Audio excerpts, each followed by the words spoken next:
আমরা এই হত্যাকাণ্ডের বিচার এবং আমাদের এই নানা সীমাবদ্ধতার মধ্যেও আমাদের নিরাপত্তা প্রসঙ্গে সর্বোচ্চটুকু করবার এবং দেবার জন্য আমরা অঙ্গীকারবদ্ধ। আপনারা যেমন অবগত আছেন যে আমাদের মেধাবী ছাত্র শাহরিয়ার আলম শাম্মুর এই নির্মম হত্যাকাণ্ডের বিচার প্রক্রিয়া ত্বরান্বিত করবার জন্য এবং আমাদের সার্বিক নিরাপত্তা পরিস্থিতি শক্তিশালী করবার জন্য আমরা সব রকম পদক্ষেপ নিয়ে যাচ্ছি।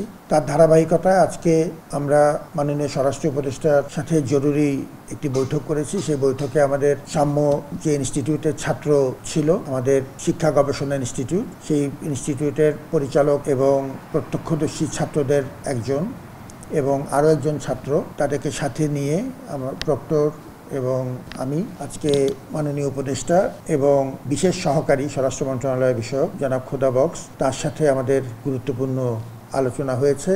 আমরা অনুরোধ করেছি যে এই বিষয়কে ত্বরান্বিত করবার জন্য পুলিশের সাথে সহযোগিতার জন্য তার হস্তক্ষেপ কামনা করেছি এবং পুলিশ গতকালকে আমরা আমাদের ডিএমপি কমিশনার মহোদয়ের সাথে অত্যন্ত গুরুত্বপূর্ণ আলোচনা হয়েছে। পুলিশ সর্বত্র সহযোগিতা করছে এবং আমাদের কিছু বিশেষ করে ছাত্রদের তরফ থেকে কিছু পর্যবেক্ষণ ছিল, সেই পর্যবেক্ষণগুলিও আমরা মাননীয় উপদেষ্টার সাথে এবং আমাদের কমিশনার মহোদয়ের সাথে শেয়ার করেছি। আর আজকে আরেকটি গুরুত্বপূর্ণ আমাদের সভা ছিল, মূলত রমনা কালী মন্দিরকে কেন্দ্র করে। তারা আমাদের সার্বিক নিরাপত্তা পরিস্থিতির বিবেচনায় সরাদ্দ উদ্যান সংলগ্ন এলাকা এবং উদ্যানের ভেতরে তারা একটি অত্যন্ত গুরুত্বপূর্ণ অংশীজন এবং এই মন্দিরের পবিত্রতা এবং তার স্বাধীনতা নিশ্চিত করার লক্ষ্যে আমরা তাদের সাথে একটি আলাদা মিটিং করলাম, যেখানে আমরা এই নিরাপত্তা প্রসঙ্গে বিশেষ করে এই গেটটি যাতে নিয়ন্ত্রণে রাখা যায় তাদের কিছু পরামর্শ আমরা চেয়েছি। তারা আমাদেরকে লিখিতভাবে তাদের পরামর্শটুকু দেবেন। তারা 7 দিন সময় চেয়েছেন এই বিষয়ে। আমাদের সাথে সিটি কর্পোরেশন এবং গণপূর্ত মন্ত্রণালয়ের প্রতিনিধি ছিলেন, আমাদের গণপূর্ত মন্ত্রণালয়ের সচিব মহোদয় উপস্থিত ছিলেন।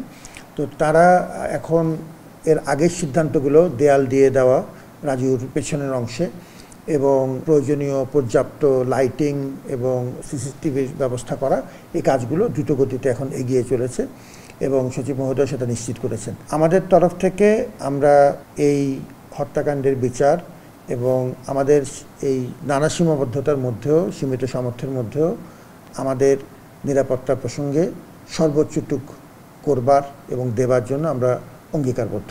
সিটি কর্পোরেশনের সাথে আমাদের আরেকটি গুরুত্বপূর্ণ আলোচনা হচ্ছে এই বিষয়ে, সেটি হচ্ছে এই ভবঘুরে নিয়ন্ত্রণ করবার জন্য এবং উচ্ছেদের বিষয়ে এবং আমাদের সুফিয়া কামাল হলের সাথে সংলগ্ন যে ওভারব্রিজটি আছে সেটি বর্তমানে ভবঘুরেদের একটি বিচরণের একটি প্রধান কেন্দ্রস্থল হয়ে দাঁড়াচ্ছে।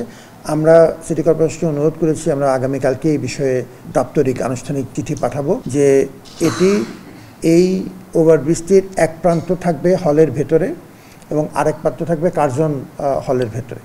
সুতরাং এটি শুধুমাত্র বিশ্ববিদ্যালয়ের ব্যবহারের জন্যই নির্ধারণ করা হবে এবং এই ক্ষেত্রে আমরা আশা করছি যে এটি যদি আমরা করতে পারি তাহলে এর যে অপব্যবহার সেটি কমে আসে। তো আমরা সব রকম ফ্রন্টেই চেষ্টা করছি ছাত্রদেরকে সাথে নিয়ে নিরাপত্তার ব্যবস্থা জোরদার করতে। ধন্যবাদ।